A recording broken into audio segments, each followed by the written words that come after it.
Hello guys. Doon na to'y amahan ko anak guys nga sakay sa eroplano guys. Nga dayon guys. Ang amahan mo magikapoy, nagtulog sa eroplano guys. Tulog pa. So ang bata guys, huwag maging makatuog. Nagsihin lantaw guys. Sus karon guys. Kita man niya guys nga ang eroplano guys nasunog. Ang pako guys nagkayo. Kusog na kayong kayo guys.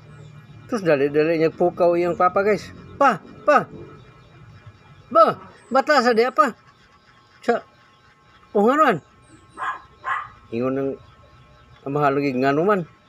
So, ingon sa yung bata. Patanawar ko pa. Tanawa ng pako sa plano pa. Nagkayo na sunog na. Tanawa ko pa. Chay, nakabalaka na doon. Kataranta man mo. Ano mag-uol magkag masunog ng aeroplano nga di man niya tuwa. Balag masunog ni.